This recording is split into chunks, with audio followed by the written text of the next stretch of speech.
पिछले क्लास में colligative property आप शुरू किए थे।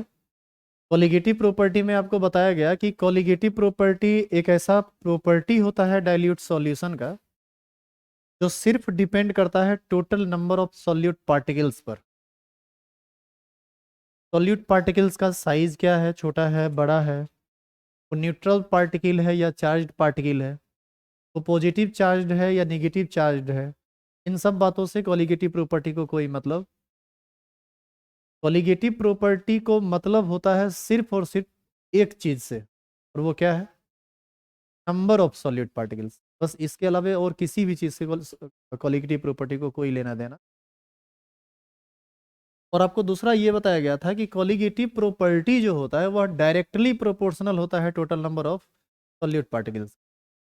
सॉल्यूट पार्टिकल्स की संख्या जितनी ज़्यादा होगी कॉलिगेटिव प्रॉपर्टी उतना ही ज़्यादा होता है, और सॉल्यूट पार्टिकल्स की संख्या जितनी कम होगी कॉलिगेटिव प्रॉपर्टी कम होता है।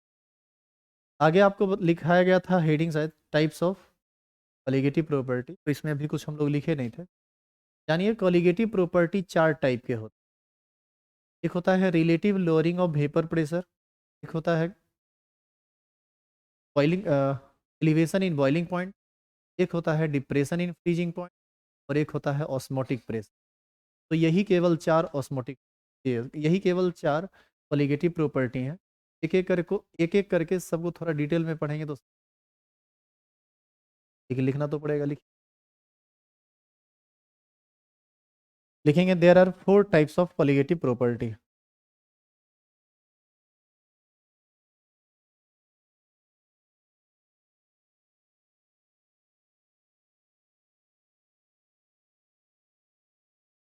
देयर आर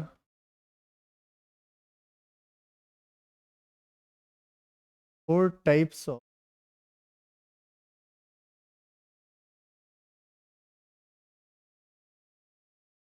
कॉलिगेटिव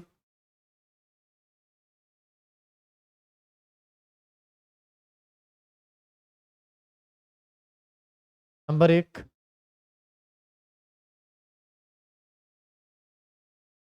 साथ साथ लिखते जाइए। रिलेटिव लोअरिंग ऑफ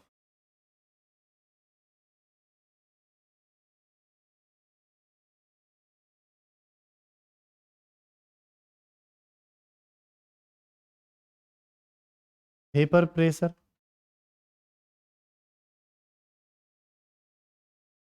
दूसरा,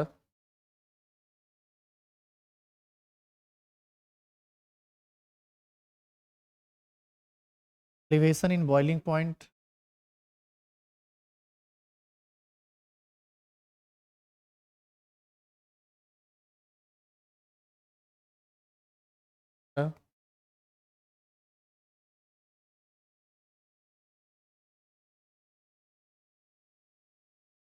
डिप्रेशन इन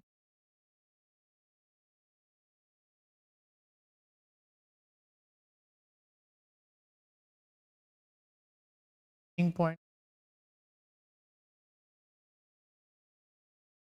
चौथा, ऑस्मोटिक प्रेशर।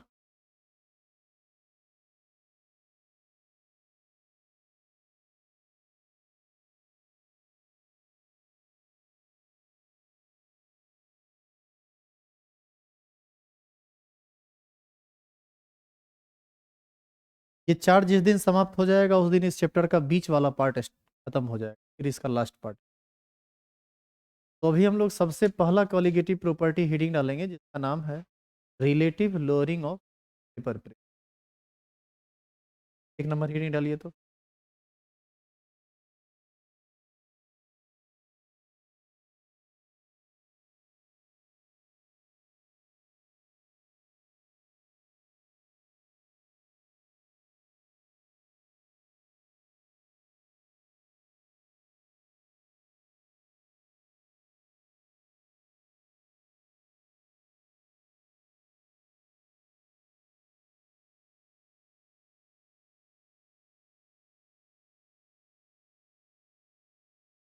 नहीं लिखी है अभी तक? क्या कर रही है? हो गया? एक नंबर अभी आप हेडिंग डाले क्या?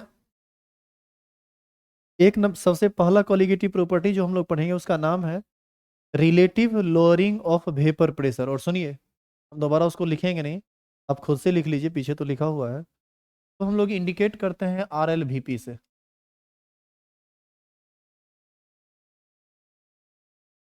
Relative lowering of vapour pressure, R L.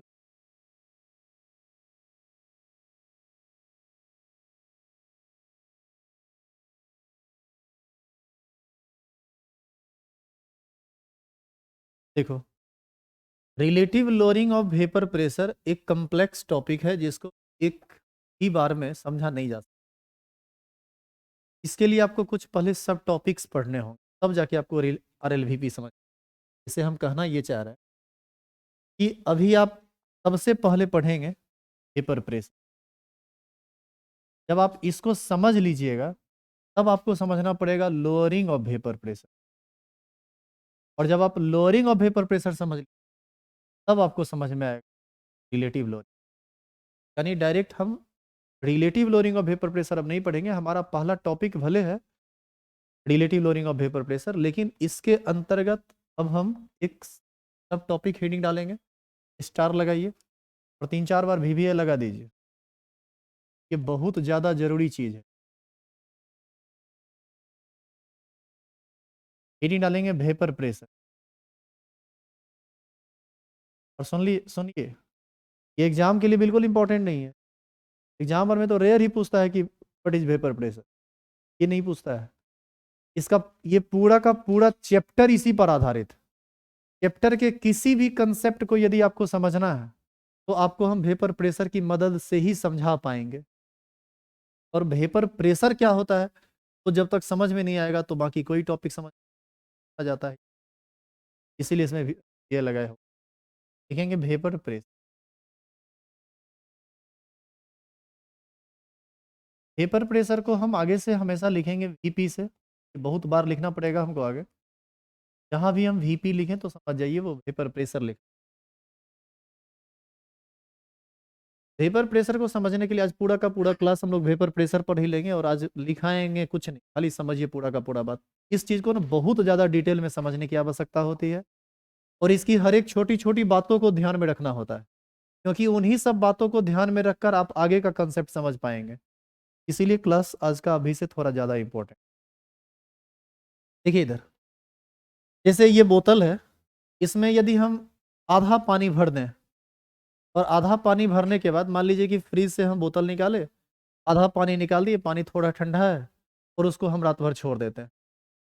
यदि हम इस बोतल को रात भर छोड़ दें तो आप प्रैक्टिकली ये चीज़ देखे होंगे कि इस बोतल के का जो इंटरनल वॉल ऑफ कंटेनर है, अंदर का जो भाग है, उस भाग में आप देखेंगे कि पानी का छोटा छोटा छोटा छोटा छोटा दाना जमा हो जाता है और पूरे इस सिरा में पूरा का पूरा दाना जमा होता है। क्या आप ऐसा फील किए कि रात में पानी पिए हो और सुबह में देखे हो तो बोतल में पूरा का पूरा ऊपर पर पानी भरा पड़ा है? तो ये जो पानी है, जिस समय आप पानी पिए थे उस समय इसके इंटरनल सरफेस पर पानी नहीं रहा, लेकिन बाद में ये पानी का पार्टिकल मॉलिक्यूल जो दाना बन के आपको दिखता है इंटरनल वॉल पे, तो वो पानी आता कहाँ से है? क्या वो अब तो ये पूरा का पूरा बोतल भरा हुआ है तो इसमें तो दिखेगा नहीं, पिछला बैच में था लेकिन इसको भर दिया, ध्यान नहीं रहा। तो इसमें क्या है कि वो पानी जैसे मान लीजिए कि रात में जैसे ये बोतल स्थिर था रात भर, तो पानी नीचे होना चाहिए था, तो ये पानी उठ तब वॉल पे आया कैसे? क्या नाइट वॉक पे निकला था पानी? क्या कुछ तो होगा नहीं, जरूर इसके पीछे कुछ ना कुछ साइंस होगा। अब उस साइंस को हम समझ, तभी आपको वेपर प्रेशर समझ। देखो, आप अपने आप को थोड़ी देर के लिए आप लैब में लेके चले जाइए। मान लीजिए कि एक बर्तन है उसमें पानी रखा हुआ है।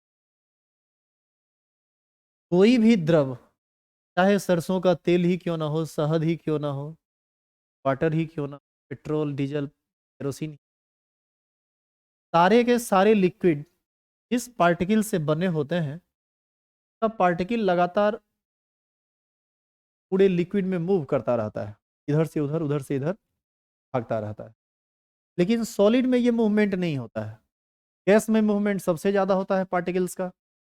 लिक्विड स्टेट में मूवमेंट थोड़ा कम होता है, और सॉलिड स्टेट में मूवमेंट, जैसे यहाँ ये बेंच रखा हुआ है, ऊपर पर ये तख्ता जो भी है, यहाँ पर कार्बन कार्बन से ये बना हुआ होगा, कार्बन लकड़ी कार्बन का होता है। कार्बन का जो एटम रात में वहां होगा, क्या लगता है कि इस कोना से अगला दिन उठ के उस कोना में चला गया हो? ऐसा सॉलिड में नहीं होता है, लेकिन लिक्विड में होता है। लिक्विड का पार्टिकल जो रात में नीचे में सरफेस के मान लीजिए कि एकदम नीचे में बोतल में बैठा हुआ था, हो सकता है कि वो ऊपर आ गया हो, तो लगातार घूमता रहता है। और यदि आपको लगता है कि सर हम नहीं मानेंगे, हम मानवे नहीं करेंगे, वो घूमता है, आप देखें घूमते हुए हम ही नहीं, घूमते हुए तो आप भी देखें। तो हम आपको एक सिंपल एग्जांपल बताते हैं। आप एक बोतल पानी ले लीजिए, पानी को रख दीजिए स्थिर, बिल्कुल एकदम स्थिर सरफेस पर, जहां पर कि यानी बोतल पर कोई एक्सटर्नल प्रेशर नहीं, और आप थोड़ा सा एक चुटकी कलर ऊपर से ढक्कन खोल के डाल दीजिए और छोड़ दीजिए 10-20 मिनट। आप 10-20 मिनट के बाद पाएंगे कि पूरा का पूरा पानी रंगीन हो गया है। पूरा का पूरा पानी रंगीन हो गया, इसका मतलब होता है कि पानी के हर एक जगह पर, मतलब अंदर का जो भी पार्ट था, हर जगह कलर फैल गया। बताइए उस कलर को लेके गया कौन? क्या कलर दौड़ रहा था पानी में? कोई तो होगा ना जो उस कलर को हर हर जगह पर ले गया होगा। ये इस बात को पूरा का पूरा स्पष्ट करता है कि लिक्विड मॉलिक्यूल्स या जो लिक्विड कंस्टिट्यूएंट पार्टिकल्स होते हैं, तो लगातार मूव करता रहता है। जैसे इस पानी में इतना पार्टिकल है, जो भी पार्टिकल है वो सारा का सारा पार्टिकल लगातार इधर उधर पागल की तरह हम ये मूवमेंट लिक्विड में थोड़ा कम होता है, गैस में बहुत ज्यादा होता है, और सॉलिड में तो बिल्कुल होता ही नहीं है। ये बात आप पहले से सॉलिड स्टेट, लिक्विड स्टेट और अब देखिए। अच्छा, दो वर्ड के बारे में आप जानते हैं? एक बार फिर से हम कह रहे हैं कि आप बोर मत होइएगा, लिखाएंगे आज कुछ नहीं, तब आप पूरा लेक्चर पर खाली ध्यान दीजिए। हम जो बात बोल रहे हैं उसको प्रैक्टिकली फील करने का प्रयास कीजिए, तब आप बेहतर समझेंगे। दो वर्ड आप सुने होंगे, एक एक टर्म है वेपोराइजेशन और एक टर्म है इवेपोरेशन। क्या ये दो वर्ड सुने हैं आप दोनों में डिफरेंस जानते हैं? क्या होता है दोनों? वेपोराइजेशन क्या है और इवेपोरेशन क्या है? चलिए हम समझाते हैं। वाटर को जब आप पानी बॉईल करते हैं, गर्म करते हैं, और उबल, जैसे मान लीजिए कि आप एक बर्तन में चूल्हा पर पानी चढ़ा दिए और पानी मतलब चूल्हा जला के छोड़ दिए। अब देखिएगा कि कुछ देर के बाद पानी बॉईल होने लगा। बॉईल होते होते होते होते एक स्थिति ऐसी आएगी कि सारा का सारा पानी बॉईल होके उड़ जाएगा, यदि आप बंद नहीं किए। ऐसी स्थिति में पानी यदि बॉईल होके पूरा का पूरा उड़ गया, तो इस प्रोसेस को कहा जाता है वेपोराइजेशन। और यदि मान लीजिए कि आप सर्फ ये फर्श पर पोछा मार रहे हैं, या फर्श पर किसी भी कारण से पानी गिर गया, और यदि आप कुछ नहीं किए फिर भी वो पानी सूख गया, क्या आपको लगता है कि आपने वहां पर गर्म किया, क्या उसका टेम्परेचर 100 डिग्री C+ रहा होगा? क्या नहीं? वो तो अपने आप ना ड्राई हो गया है। तो अपने आप ड्राई हो गया है, तो ड्राई इसलिए हो गया है क्योंकि वाटर का मॉलिक्यूल वहां से भाग गया है। यदि वाटर का मॉलिक्यूल वहीं पर रहता तो वो कभी भी ड्राई नहीं होता। तो वो वाटर भी भागा, और पानी को जब आप गर्म, फर्स्ट वाला जो वाटर है वो भी उड़ गया उस सरफेस से, और जो पानी आप गर्म कर रहे थे वो भी उड़ गया। तो दोनों में अंतर क्या हुआ? एक को आप गर्म करके वेपराइज किए हैं बॉइलिंग पॉइंट पर ले जाके, और एक अपने आप इवेपोरेट हुआ है, एक अपने आप उड़ा है, अं, अंदर ही रहा है, वो बॉइलिंग पॉइंट के अंदर रह के ही भाग गया है। तो यदि बिना गर्म किए हुए बॉइलिंग पॉइंट से नीचे ही यदि वेपराइजेशन हो रहा हो, तो उसको इवेपोरेशन का, इवेपोरेशन नहीं, लिक्विड से गैसियस पार्टिकल, लिक्विड से गैस में कन्वर्ट कर रहा हो, यानी वेपर में कन्वर्ट कर रहा हो वाटर, तो कहा जाता है इवेपोरेशन। और बॉईल करके यदि आप उड़ा रहे तो उसको कहा जाता है वेपोराइजेशन। यानी फर्श गीला है और यदि वो सूखा है, तो वहां पर वाटर लिक्विड स्टेट से गैसियस स्टेट में गया है, ये प्रोसेस कहलाएगा इवेपोरेशन। बॉईल नहीं किया। और यदि किसी पानी बर्तन को सॉरी किसी बर्तन में पानी को भरकर आप गर्म करते हैं और बॉईल करने के बाद वो उड़ गया पूरा का पूरा पानी, वो कहलाता है वेपोराइजेशन। समझ में आया? अब देखिए, जब आप किसी बर्तन में पानी भरते हैं तो इसमें पानी का ढेर सारा मॉलिक्यूल है। अब ये मॉलिक्यूल एक यहाँ से यहाँ आया, टकराया, यहाँ टकराया, यहाँ आया, यहाँ टकराया, यहाँ आया, यहाँ टकराया। यहाँ पर टकराने के बाद दो बातें हो सकती। यदि बढ़िया काइनेटिक एनर्जी के साथ यदि मॉलिक्यूल यहाँ पर टकराया है, तो हो सकता है कि ये सरफेस को छोड़ दे, क्योंकि ऊपर दीवार नहीं है ना, सरफेस है ना। या हो सकता है कि मॉलिक्यूल का यदि काइनेटिक एनर्जी कम है तो वो पानी में रह जाए फिर बाहर आ जाए। तो दो बातें हो सकती है, या तो ये लिक्विड एटमॉस्फेयर में चला गया यानी वेपर बन गया, या फिर ये लिक्विड पानी में रह गया तो फिर अभी भी वो लिक्विड स्टेट को मेंटेन कर रहा है। तो यदि आप एक गिलास पानी लेते हैं, जैसे इसी बर्तन को हम, यदि इस बर्तन में अभी पानी भरा हुआ है, यदि हम इसको खोल दें इस ढक्कन को, तो हर सेकेंड 10-20 मॉलिक्यूल जो है इस सरफेस पे से उड़ेगा और वेपर में, क्योंकि वाटर का मॉलिक्यूल लगातार अंदर में मूव कर रहा है, और मूव करते करते यदि इस सरफेस पर आया, जैसे अंदर के दीवार पर यहाँ टकराया तो नहीं भागेगा, लेकिन यदि ऊपर टकराया तो सरफेस पर जगह मिलेगा तो आराम से भाग सकता है। अब जैसे मान लीजिए कि अंदर में आग लग जाए, माने मतलब अंदर में आग लग जाए और आप यदि भागेंगे तो कहाँ से भागने का प्रयास, आप दीवार में जाके टकरा जाएंगे, मारेंगे धक्का दीवार में, क्या ऐसा करेंगे आप? कहाँ से भागिएगा? आप गेट को खोजिएगा ना कि गेट कहाँ है। बस वही बात यहाँ है, यहाँ भी जहाँ पर सरफेस रहता है पानी का वहां से निकलना आसान होता है, तो वहां से वो इजिली निकल सकता है। तो वही बातें होती है। अब जैसे देखो, एक मॉलिक्यूल यहाँ आया, दूसरा मॉलिक्यूल यहाँ आया, तीसरा मॉलिक्यूल यहाँ आया, चौथा मॉलिक्यूल यहाँ आया, तो इवेपोरेट होकर लगातार पानी आ रहा है। यदि ये बर्तन खुला हुआ है तो ये वाटर का मॉलिक्यूल यहाँ से निकलेगा और एटमॉस्फेयर में चला जाएगा, और जो एटमॉस्फेयर में वाटर का मॉलिक्यूल चला गया वो अब आपके कवरेज एरिया से बाहर है। अब आप उस पर कुछ नहीं बुझिएगा क्या, खाली स्थान में जाके बेटा कहाँ गया है मिलेगा। अब देखो क्या करना है, इसको इसको पैक कर दीजिए, इसको ढंग से बढ़िया से लगा दो, पैक कर दो। अब जैसे ही आप इसको पैक कर दिए तो वैसे में क्या होगा कि जो वाटर मॉलिक्यूल सरफेस को छोड़ा है वो मॉलिक्यूल कहाँ टिक जाएगा, जाके अंदर में जो खाली जगह है वहाँ टिक जाएगा। आया ना?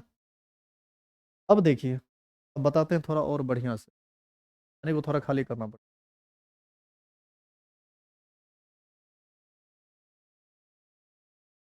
दोनों काम हो गया। देखो, पहले जगह नहीं था तो वेपोराइजेशन होता कैसे, पूरा का पूरा ऊपर भी ना पैक था। अब देखिए ये सरफेस यहाँ पर है, अंदर का जगह खाली हुआ कि नहीं। अच्छा, इस बोतल को भी हम खोले थे, फिर से खोल देते हैं, ऐसे खोल।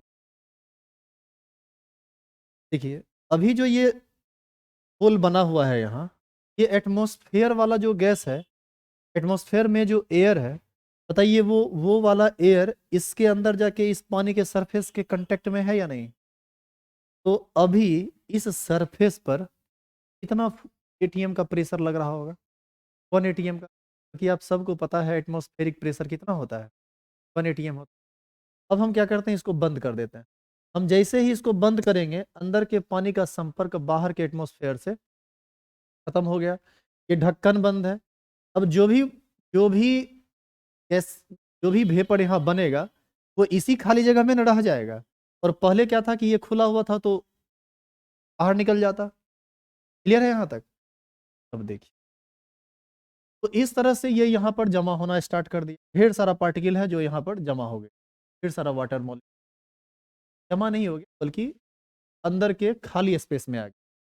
अब ये वाटर मॉलिक्यूल क्या करता है, अच्छा एक बात बताओ, लिक्विड स्टेट में था तो घूम रहा था, और गैस स्टेट में जाने के बाद क्या हो जाएगा, वहां तो वो और ज्यादा भागेगा। अब ये क्या कर रहा है कि यहाँ जहां तहां पागल की तरह ये टकरा रहा है, जहां तहां भाग रहा है। जहां तहां भागने के जगह पर दो बातें हो सकती है, हो सकता है कि यहाँ से आके इस सरफेस पर टकरा गया हो, इस सरफेस पर टकराएगा तो डायरेक्ट वो किस में कन्वर्ट कर जाएगा, लिक्विड स्टेट से, सॉरी वेपर स्टेट से, यानी गैसियस स्टेट से लिक्विड स्टेट में। एक दूसरा बात ये हो सकता है कि ये मॉलिक्यूल यहाँ टकराया, ये मॉलिक्यूल भी यहाँ टकराया, ये मॉलिक्यूल भी यहाँ टकराया, 2-4 गो मॉलिक्यूल एक ही पॉइंट पर जाके टकरा गया। तो वैसी स्थिति में क्या होता है कि वो सारा का सारा वाटर मॉलिक्यूल आपस में एसोसिएट हो जाता है, और एसोसिएट होके इंटरनल वॉल ऑफ कंटेनर पर जाके जमा हो गया। अब यहाँ पर एक छोटा सा दाना बन गया, वैसे ही भर रहा तो वो लगातार टकरा रहा है, पूरा का पूरा दीवार पर अंदर में, तब वो वेपर से फिर से लिक्विड बन के इंटरनल वॉल ऑफ कंटेनर पर जाके जो हमको एक डॉट के रूप में दिखाई पड़ता है। अब मान लीजिए कि अभी भी वेपोराइजेशन हो रहा है, अब वो डॉट में 2-4 गो मॉलिक्यूल और सट गया, फिर और सट गया, फिर और सट गया, तो धीरे धीरे वो डॉट बड़ा होता चला जाए। तो आप देखिएगा, कभी गौर कीजिएगा, जब ये सब बात बोल रहे हैं तो आप गौर कीजिएगा, जब आप देखिएगा कोई डॉट बड़ा है कोई छोटा है, मतलब पानी का जो दाना है कोई बड़ा है कोई छोटा है, इस तरह से। अब यदि ये पार्टिकल थोड़ा बड़ा हो गया है तो ग्रेविटेशन के कारण क्या होगा कि ये जो बड़ा पार्टिकल है ये जाके पानी में मिल जाएगा। तो बताइए यहाँ पर कितना प्रोसेस चल रहा है, यहाँ कितना बात हो रहा है? यहाँ दो बात हो रहा है। एक लिक्विड से कन्वर्ट कर रहा है वाटर वेपर में, और दूसरा वेपर से कन्वर्ट कर रहा है लिक्विड में। यानी यहाँ पर दो बातें हो रही है, इवेपोरेशन और कंडेंसेशन। इवेपोरेशन हम नहीं कर सकते, इवेपोरेशन बोलना बहुत उचित नहीं है, बॉयल नहीं ना कर हो रहा है। तो यहाँ पर दो बात हो रहा है, इवेपोरेशन और कंडेंसेशन। हालांकि एक चीज देखिएगा, बुक में भी कभी कभी इवेपोरेशन इवेपोराइजेशन लिख देता है। बेसिकली डिफरेंस क्या है ये तो आप समझ ना गए। इवेपोराइजेशन भी तो आप देख लीजिएगा, समझ जाइएगा कि वहाँ क्या लिखा। तो ऐसी स्थिति में दो बातें होगी। अब देखो कि लिक्विड से कन्वर्ट किया किसमें, वेपर में, और फिर वेपर से किसमें कन्वर्ट कर गया, लिक्विड में। तो बताइए कि यहाँ जो प्रोसेस चल रहा है वो इरिवर्सिबल है या रिवर्सिबल? रिवर्सिबल। और प्रोसेस जो रिवर्सिबल हो वो 1 घंटा 2 घंटा 3 घंटा 4 घंटा के बाद सही, थोड़ा टाइम या ज़्यादा टाइम लेकर ही सही, लेकिन आप याद कीजिए ये इक्विलिब्रियम स्टेट में आ जाता है। कि आप 11th में जब केमिकल इक्विलिब्रियम पढ़ रहे थे तो वहाँ आपको ये बात समझाया गया था। और ऐसा क्यों होता है? क्योंकि किसी भी रिवर्सिबल प्रोसेस का सबसे ज़्यादा स्टेट इक्विलिब्रियम होता है। इसीलिए कोई भी रिवर्सिबल प्रोसेस, जो लोग 11th में पढ़े हैं वो तो बात को समझ गए, जो नहीं पढ़े 11th में वो हम हमारी बात को समझ। तो अब सब आदमी समझिए कि फिर से थोड़ा और ढंग से इसको देखो। शुरू से अब फिर से हम इसको मिटा रहे हैं, फिर से एक नया सेटअप बनाना पड़ेगा। देखिए यहाँ पानी है, बर्तन यदि आप बंद कर देते हैं, ये बर्तन बंद है, यहाँ पर गैस गैस है, ये पानी है, तो पहले क्या होगा कि एक मॉलिक्यूल गया, दो मॉलिक्यूल गया, तीन मॉलिक्यूल गया, चार मॉलिक्यूल गया, 1 2 3 4 5, इस तरह धीरे धीरे वाटर का जो मॉलिक्यूल है गैस में बढ़ रहा है। अब आप ये बताइए कि क्या दो चार गो मॉलिक्यूल रहेगा तो कंडक्शन कभी नहीं होगा। चार गो मॉलिक्यूल है, कहाँ वो आपस में एक साथ टकराएगा। लेकिन यदि यहाँ पर ढेर सारा मॉलिक्यूल हो गया तो वो आपस में टकरा के फिर किस में कन्वर्ट करने लगा, लिक्विड में। तो आप ऐसा फील करते हैं कि शुरू में वेपर यहाँ पर कम रहेगा और धीरे धीरे धीरे धीरे धीरे धीरे धीरे धीरे वेपर यहाँ पर ज़्यादा हो जाएगा। अब आप ये बताइए कि शुरू में जिस समय ये पैक हुआ होगा अंदर का प्रेशर कितना एटीएम, 1 ATM, क्योंकि एटमॉस्फेरिक प्रेशर में हम इसको पैक किए हैं तो प्रेशर 1 ATM। अब दूसरा दूसरा चीज समझिए, जब ये वाटर लगातार यहाँ से निकल निकल के वेपर में कन्वर्ट कर रहा है तो गैसियस मॉलिक्यूल इस अंदर में बढ़ रहा है कि नहीं, और बर्तन बंद है। तो आपको क्या लगता है कि ये 1 ATM था, 1 ATM रह जाएगा या बढ़ेगा या घटेगा? बढ़ेगा। क्यों बढ़ा? क्योंकि गैसियस पार्टिकल्स बढ़ रहा है। गैसियस पार्टिकल्स बढ़ेगा तो निश्चित है कि अंदर के गैस का प्रेशर बढ़ेगा। तो मान लीजिए कि शुरू में ये प्रेशर 1 ATM था, अब ये बढ़ना स्टार्ट कर दिया। तो शुरू में जो ये प्रेशर बढ़ना स्टार्ट करता है ना वो काफी तेजी से बढ़ना स्टार्ट, और धीरे धीरे देखेंगे जब बैरोमीटर पर आप चेक करेंगे तो आप देखिएगा कि धीरे धीरे इसका स्पीड बढ़ने का कम हो रहा है। और एक स्थिति ऐसा आएगा जब ये प्रेशर बढ़ेगा ही नहीं और फिक्स हो जाएगा। मान लीजिए कि ये 1.7 पर फिक्स हो गया। शुरू में थोड़ा तेजी से बढ़ा, धीरे धीरे करते करते एक जगह पे जाके रुक गया। तो जब जब प्रेशर बढ़ना बंद हो गया तो यहाँ पर अब दो बात समझने के लिए है कि शुरू में तेजी से क्यों बढ़ा, और दूसरा कुछ देर के बाद ये प्रेशर बढ़ना बंद क्यों हो। अब ये दोनों बात समझिएगा, बस वेपर प्रेशर और मतलब जो जेन्युइन कंसेप्ट। देखो शुरू में वेपर का जो मॉलिक्यूल था वो एकदम था ही नहीं, यानी यहाँ पर जो जगह था वो खाली था, तो वाटर मॉलिक्यूल आसानी से ऊपर चढ़ रहा था, मतलब इवेपोरेशन आसानी से हो रहा। तो थोड़ा गैसियस मॉलिक्यूल ज़्यादा तेजी से यहाँ बढ़ेगा तो निश्चित है कि प्रेशर थोड़ा तेजी से बढ़ेगा। अब क्या हुआ कि वेपर यहाँ पर थोड़ा ज़्यादा हो गया, यहाँ वेपर ज़्यादा हो गया तो अंदर का प्रेशर पहले 1 ATM था। बताइए इस सरफेस पर कितना ATM का प्रेशर लग रहा था, 1 ATM का। अब गैसियस मॉलिक्यूल के ज़्यादा होने से अंदर के प्रेशर के बढ़ जाने के कारण इस सरफेस पर क्या अभी 1 ATM का प्रेशर लग रहा होगा या उससे ज़्यादा लग रहा होगा? उससे ज़्यादा लग रहा होगा। अब जो वाटर मॉलिक्यूल यहाँ से निकलना चाह रहा है, ऊपर का प्रेशर कह रहा है कहाँ बेटा, कहाँ, इधर जगह नहीं। ऐसी स्थिति में क्या करेगा, उसको रोकेगा उसको, और यदि रोकेगा नहीं तो उतनी स्वतंत्रता भी इसको नहीं मिलेगी जितनी पहले थी। तो ऐसी स्थिति में बताइए कि इस लिक्विड का पेपर में बदलने का जो रेट है वो प्रभावित होगा कि नहीं होगा? प्रभावित होगा। दो बात हो सकता है, बढ़ जाएगा, घट जाएगा। क्या होगा, बढ़ेगा या घटेगा?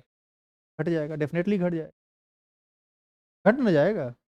ऊपर से प्रेशर बन रहा है तो ये ज्यादा ऊपर चढ़ नहीं पाएगा। अब देखिए शुरुआत में, ये तो इवेपोरेशन की बात हुई, शुरुआत में जब गैसियस मॉलिक्यूल यहाँ था ही नहीं तो उस समय कंडेंसेशन का जो रेट होगा 0 होगा। फिर कुछ मॉलिक्यूल आया, मान लो 2-4 गो मॉलिक्यूल आपस में सट कर एक मॉलिक्यूल एक दाना का निर्माण, यानी लिक्विड में कन्वर्ट। शुरू में 2-4 गो सट, फिर धीरे धीरे वेपोराइजेशन तेज है, यहाँ पर करोड़ों मॉलिक्यूल आ गया, अब लाखों में सट रहा है। तो क्या होगा कि शुरू शुरू में कंडेंसेशन का रेट 0 होगा और वेपोराइजेशन का रेट या इवेपोरेशन का रेट मैक्सिमम होगा। कुछ देर के बाद क्या होगा कि वेपोराइजेशन यानी इवेपोरेशन का रेट घटेगा और कंडेंसेशन का रेट बढ़ेगा। इसका मतलब ये हुआ कि लिक्विड से गैस में बदलने की दर शुरू में तेज होगी और गैस से लिक्विड में बदलने की दर कम होगी। लेकिन जैसे जैसे समय बीतेगा वैसे वैसे ये रिवर्सिबल प्रोसेस, लिक्विड से गैस में बदलने की रेट घटेगी और गैस से लिक्विड में बदलने की दर बढ़ेगी। और एक स्थिति ऐसा आएगा जब लिक्विड से गैस में बदलने का रेट और गैस से लिक्विड में बदलने का रेट आपस में सेम हो जाएगा। और जिस समय ऐसा होगा उस समय अंदर के प्रेशर फिक्स हो जाएंगे, क्योंकि इस रेट से ये उठ के वहां जा रहा है, उसी रेट से वो उठ के यहाँ आ रहा है। मान लीजिए पर सेकेंड 10 मॉलिक्यूल वाटर का लिक्विड से गैस में कन्वर्ट किया तो वेपर का भी 10 मॉलिक्यूल कन्वर्ट कर गया किस में, लिक्विड में। अब बताइए ओवरऑल मॉलिक्यूल में कोई परिवर्तन होगा गैसियस फेज में? और यदि ओवरऑल मॉलिक्यूल्स बढ़ेंगे नहीं तो प्रेशर भी बढ़ेगा, प्रेशर कांस्टेंट हो जाएगा, स्थिर हो जाएगा। यानी 1 से बढ़ के कहाँ चला गया, 1.7। अब बताइए कि कितना प्रेशर इंक्रीज किया, 0.7। तो अब आप ये बताइए कि ये 0.7 जो प्रेशर क्रिएट हुआ ये किसके द्वारा क्रिएट, वाटर के द्वारा नहीं क्रिएट हुआ है, ये वाटर के वेपर के द्वारा क्रिएट हुआ है। दोनों में अंतर है, वाटर के द्वारा क्रिएट होता तो ये से भी वाटर ही है, में कहा है ना प्रेशर 1। तो ये प्रेशर डेवलप हुआ है वेपर के वजह से। यानी ये कह सकते हैं हम कि ये जो प्रेशर है वह वेपर का प्रेशर है, इसलिए हम इसको क्या बोलेंगे, वेपर प्रेशर। इसी को हम लोग इंडिकेट करेंगे इससे। समझ में आया कि वेपर प्रेशर आप कहेंगे सर बात को तो नॉर्मली समझा सकते थे। अब आगे जब हम काम करेंगे फैक्टर अफेक्टिंग वेपर प्रेशर पर, तो आपको ये बात समझ में ही नहीं आएगा कि हम जो बात बोल रहे हैं उसका क्या असर पड़ रहा है। खाली ये लिखा देना कि बढ़ने से बढ़ जाएगा, घट ही नहीं, आपको टोटली समझना पड़ेगा कि उसके पीछे रीजन क्या है। जैसे अब आगे का बात सुनिए, पहले हम इसका डेफिनेशन हम लोग कहेंगे, इसके definition, pressure develop by vapour of a liquid when liquid and vapor remains in the position of equilibrium, vapor pressure of that liquid। यानी हम ये कह सकते हैं लिक्विड, किसी लिक्विड के वेपर के द्वारा जो प्रेशर डेवलप होता है इसी को हम वेपर प्रेशर कहते हैं, बशर्ते कि लिक्विड स्टेट और वेपर यानी गैसियस स्टेट आपस में कैसा किस अवस्था में होना चाहिए, इक्विलिब्रियम में होना चाहिए। एक बात बताइए, यदि ये इक्विलिब्रियम में नहीं रहेगा तो ये वैल्यू हमेशा भागता उठता रहेगा, और यदि लगातार भाग रहा है तो एक ही लिक्विड का अलग अलग टाइम पर वेपर प्रेशर अलग अलग ना आने लगे। तो हमको एक निश्चित वैल्यू लेना है तो पहले इसको स्थिर करना पड़ेगा, और स्थिर ये होगा भी। जब इक्विलिब्रियम में आ जाएगा तो स्थिर नहीं होगा। तो जब तक कि ये इक्विलिब्रियम पर आ ना जाए तब तक हम उसको वेपर प्रेशर की गिनती में नहीं लेंगे। होगा वो वेपर प्रेशर ही, लेकिन वो हम कंसीडर नहीं करेंगे। क्यों? क्योंकि वो वैल्यू लगातार बदलता रहेगा। समझ में आया? दूसरी बात, अलग अलग लिक्विड का जो वेपर प्रेशर का है, तुम हंस रहे बहुत देर बात है, वहां देर से हंसी हो रहा है, क्या बात है, दिमाग हंसने पड़ जाए, कुछ ज्यादा समझ गए क्या? सुनिए, डिफरेंट लिक्विड का जो वेपर प्रेशर होता है वो डिफरेंट होता है। अच्छा एक बात और, एक कंफ्यूजन दिमाग से निकाल लीजिए। हमने ये कहा कि अभी जो एक्स्ट्रा प्रेशर डेवलप हुआ वो कितना हुआ, 0.7। ये 0.7 एटीएम वेपर प्रेशर किसका है, उस लिक्विड का जो इसमें बंद है। मान लीजिए कि यदि ये वाटर है, ये वेपर प्रेशर किसका कहलाएगा, वाटर का। अब हम 0.7 एटीएम लिख दिए वेपर प्रेशर, तो आप इसका मतलब आप इसको रट मत जाइएगा कि वाटर का वेपर प्रेशर हमेशा 0.7 होता है। ये तो हम अपने मन से ना डाटा लिए हैं कि शुरुआत में एक था, मान लो कि 1.7 पर जाके रुका, यदि ये 1.9 पर जाके रुकेगा तो वेपर प्रेशर कितना होगा? 0.9। तो किसी भी लिक्विड का वेपर प्रेशर एग्जैक्ट क्या होगा ये एक्सपेरिमेंटली ही एग्जैक्ट निकाला जा सकता है, हम मान के ही तुमको समझा सकते हैं। क्लियर है ये? दूसरी बात, अलग अलग लिक्विड के वेपर प्रेशर का वैल्यू अलग अलग होता है, काहे कि अलग अलग लिक्विड के इवेपोरेशन का जो रेट होता है या इवेपोरेशन टेंडेंसी होती है वो डिफरेंट होती है। जैसे एक ग्लास पानी भर के रख दीजिए और उसी टाइप के ग्लास में पेट्रोल भर के रख दीजिए, बताइए कौन उड़ जाएगा? पेट्रोल। इसका मतलब है कि पेट्रोल के उड़ने का कैपेसिटी पानी से ज़्यादा है। इसका यह मतलब हुआ कि पेट्रोल ज़्यादा चाह रहा है कि हम वेपर स्टेट में रहें, तो निश्चित है कि इसके जगह पर यदि पेट्रोल आ जाता तो ये जो 1.7 है ना, हो सकता है ये कितना हो जाता, यानी 1.7 एटीएम का वेपर प्रेशर क्रिएट कर दिया, ऐसा भी हो सकता है। फिर हम कह रहे हैं कि ये डाटा हम अपने मन से मान, लेकिन जो बेसिक चीज़ है, कंसेप्ट है, आप उसको पकड़िए। अच्छा, इसी लिक्विड में यदि सरसों का तेल डाल दे तो सरसों का तेल बहुत कम वेपोराइज होता है, तो हो सकता है कि ये 1 एटीएम था, चढ़ के मात्र 1.1 एटीएम था, तो सरसों के तेल का जो वेपर प्रेशर होगा वो कितना होगा? तो यहाँ से अब सवाल ये पैदा होता है कि अलग अलग ये तो हम समझ गए कि अलग अलग लिक्विड के वेपर प्रेशर का वैल्यू अलग अलग होता है। फिर अब हमको ये समझना पड़ेगा कि आखिर क्यों अलग अलग लिक्विड के वेपर प्रेशर का वैल्यू अलग अलग क्यों होता है। इन बातों को आप तब समझ पाएंगे जब आप समझेंगे factor affecting vapour pressure, vapour pressure को प्रभावित करता है। अब उसके पीछे का रीजन समझिए। हम एक छोटा सा एग्जांपल देते हैं। वाटर जो है वो है H2O, और H2O का स्ट्रक्चर होता है ऐसा, इस पर होता है पार्शियल नेगेटिव चार्ज और इस पर होता है पार्शियल पॉजिटिव चार्ज। और पेट्रोल टाइप का जो चीज है वो ऑर्गेनिक सब्सटेंस है, हाइड्रोकार्बन जनरली रहता है। अब मान लीजिए कि उसमें ऑक्टेन मिला हुआ है, ऑक्टेन का मतलब E8 H18, यही ऑक्टेन है। अब बताइए इसमें कार्बन हाइड्रोजन है, कार्बन हाइड्रोजन में कार्बन और हाइड्रोजन का इलेक्ट्रोनिगेटिविटी आपस में लगभग इक्वल होता है, तो यहाँ पर किसी भी प्रकार का पार्शियल पॉजिटिव या पार्शियल नेगेटिव चार्ज डेवलप, तो इसके जैसा मान लीजिए ये मॉलिक्यूल इसी के जैसे दूसरे मॉलिक्यूल के साथ